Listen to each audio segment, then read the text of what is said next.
Tata গোষ্ঠীর অন্যতম গুরুত্বপূর্ণ সংস্থা টাটা সন্সের চেয়ারম্যান পদে পরিবর্তনের সম্ভাবনা ঘিরে শুরু হলো নতুন জল্পনা। বর্তমান চেয়ারম্যান এন চন্দ্রশেখরনের উত্তরসূরি খোঁজার প্রক্রিয়া শুরু করেছে টাটা ট্রাস্ট।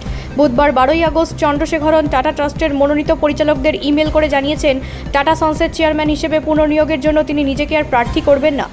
টাটা ট্রাস্টের পক্ষ থেকে এক বিবৃতিতে এই সিদ্ধান্তের কথা জানানো হয়েছে। তার এই সিদ্ধান্তের পরই টাটা সন্সের পরবর্তী চেয়ারম্যান কে হবেন তা নিয়ে আলোচনা শুরু হয়েছে। চন্দ্রশেখরন দীর্ঘ সময় ধরে টাটা গোষ্ঠীর নেতৃত্বে গুরুত্বপূর্ণ ভূমিকা পালন করেছেন। তার নেতৃত্বে টাটা সন্স প্রযুক্তি, অটোমোবাইল, বিমান পরিষেবা, ইস্পাত, ভোক্তা পণ্য সহ বিভিন্ন ক্ষেত্রে গোষ্ঠীর ব্যবসায়িক সম্প্রসারণ ও পুনর্গঠনে গুরুত্বপূর্ণ পদক্ষেপ নিয়েছে। টাটা ট্রাস্টের মনোনীত পরিচালকদের কাছে পাঠানো চন্দ্রশেখরনের বার্তা কার্যত টাটা সন্সের নেতৃত্বে একটি গুরুত্বপূর্ণ পরিবর্তনের ইঙ্গিত দিচ্ছে। তার উত্তরসূরি নির্বাচন এখন টাটা ট্রাস্টের কাছে অন্যতম বড় সাংগঠনিক সিদ্ধান্ত হয়ে উঠেছে। টাটা সন্সের চেয়ারম্যান নির্বাচন শুধুমাত্র একটি কর্পোরেট পদে নিয়োগের বিষয় নয়, এর সঙ্গে টাটা গোষ্ঠীর দীর্ঘমেয়াদী ব্যবসায়িক কৌশল এবং পরিচালন কাঠামোর প্রশ্নও জড়িত। ফলে নতুন চেয়ারম্যানের ক্ষেত্রে ব্যবসায়িক অভিজ্ঞতা, নেতৃত্বের দক্ষতা এবং গোষ্ঠীর বিভিন্ন সংস্থার মধ্যে সমন্বয় বজায় রাখার সক্ষমতাকে বিশেষ গুরুত্ব দেওয়া হতে পারে।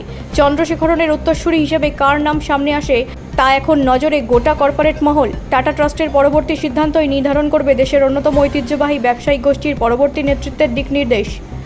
ব্যুরো রিপোর্ট, রাষ্ট্রীয় প্রসার বাংলা।